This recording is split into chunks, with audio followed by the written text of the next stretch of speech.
Think about it for a moment. What do you think is discussed in secret meetings behind closed doors? I'll tell you, the money in your wallet, the balance in your bank account, the mortgage on your home, and the interest rates that determine whether you can pay that mortgage or not. None of these come from your will or from democratic debates. These are not public assemblies. They come from a handful of people meeting in closed rooms and deciding how money will function. And this has been going on for centuries. If you believe the financial system is a natural process, the reality is much darker. This system was built piece by piece, deliberately by elites, because those who control the flow of money also control the fate of nations, and they knew this very well. In the 17th century, a turning point emerged in Amsterdam.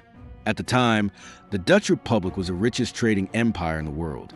Its ships stretched from Asia to Africa and the Americas. But merchants faced a constant problem: monetary chaos. Everywhere they went, different coins circulated, some clipped, some debased, their values constantly changing. Trade slowed, disputes broke out, and trust collapsed.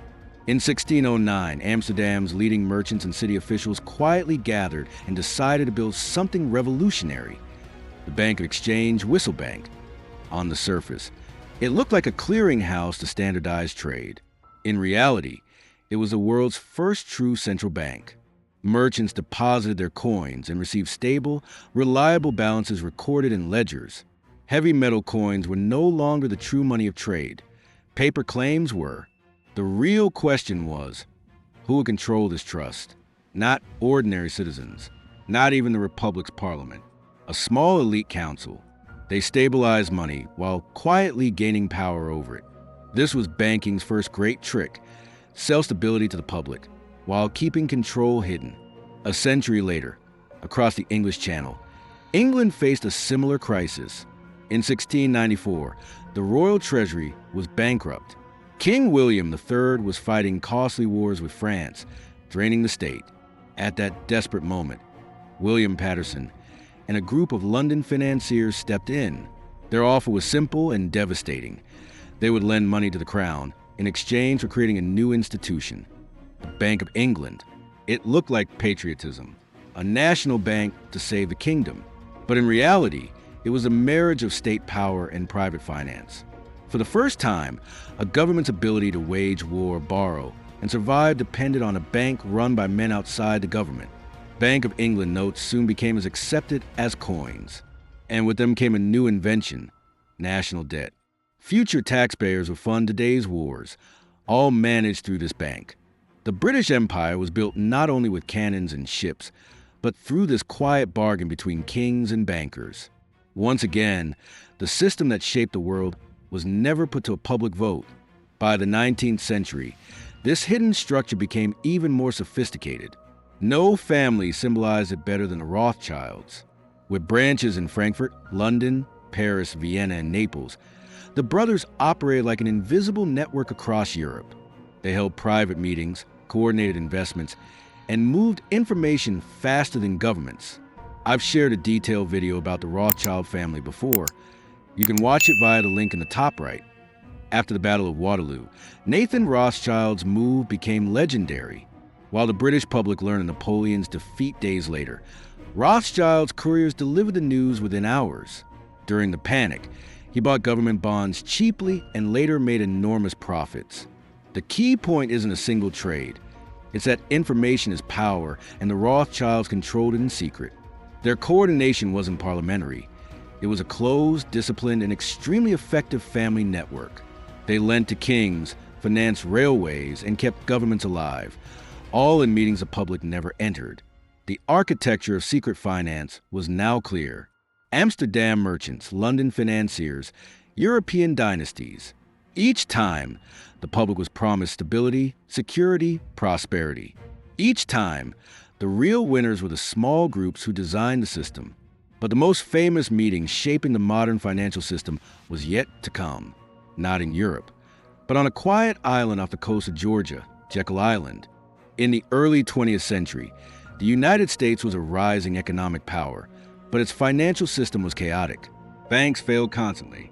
Every decade brought a panic. Ordinary people suffered. Major bankers survived. The Panic of 1907 was the breaking point. Markets collapsed, trust evaporated, banks shut their doors. Citizens lined up in fear to withdraw vanished savings. When the system stood on the brink of collapse, neither Congress nor the president intervened. J.P. Morgan did. He locked leading financiers in his library, forced them to pool resources, and single-handedly organize a rescue. This terrified the public. If the Republic's financial life depended on one man, something had to change. The crisis gave bankers the opportunity. They wanted a central bank. But they knew Americans distrusted Wall Street. A United States bank run by financiers would never be accepted. The solution was secrecy.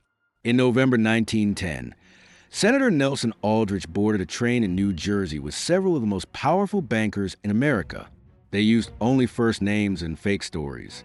Their destination, the private hunting club on Jekyll Island, owned by elites like J.P. Morgan and the Vanderbilts. For 1 week, in an isolated lodge, they drafted the blueprint of what we now call the Federal Reserve. The attendees were who's who of American and European banking, including Paul Warburg, connected by family ties to the Rothschilds. Secrecy was absolute. Journalists were told it was merely a duck-hunting trip. What they designed was a plan that would give the U.S. a central bank that looked like a government institution, but was designed by bankers, for bankers, the Aldrich Plan. 3 years later, on December 23, 1913, while most lawmakers were home for Christmas, the Federal Reserve Act passed. President Woodrow Wilson signed it. The Fed was born. On paper, it looked democratic. In practice, it centralized the nation's money supply in ways no populist had ever imagined. Power over credit, interest rates, and borrowing costs moved to an institution deliberately insulated from voters. The public was told it would prevent crises. In reality, it gave Wall Street and Washington machine to manage crises on their own terms. The story didn't end in America. In 1930, the Bank for International Settlements, BIS, was founded in Basel to manage German reparations after World War I. In reality, it became the central bank of central banks. Its meetings remained closed. Its influence enormous. Even during World War II, it facilitated gold and payment transfers between enemy nations via neutral Switzerland. Today, central bankers still meet in Basel every few months. No press, no parliament, no citizens. Secrecy is institutionalized. The pattern is clear. Major monetary reorganizations never happen through mass debate, only through elite meetings behind closed doors. The biggest one came after World War II in a luxury hotel in New Hampshire, Bretton Woods. In 1944, 730 delegates from 44 countries gathered to design a new global financial order, officially for peace and prosperity. But as always, the real deals happen in side rooms, late at night, among a few men. Keynes proposed a neutral global currency. Harry Dexter White ensured the dollar would dominate. We know who won. Bretton Woods created the IMF and World Bank. Cooperation was promised. Control was delivered. In 1971, President Nixon suspended gold convertibility temporarily. It never returned. Money became pure fiat. Once again, the system changed overnight without a public vote. Today, the pattern continues. From Jackson Hole to CBDCs, decisions are made in invitation-only rooms. Financial systems are not neutral forces of nature. They are human designs, products of secret negotiations and protected interests.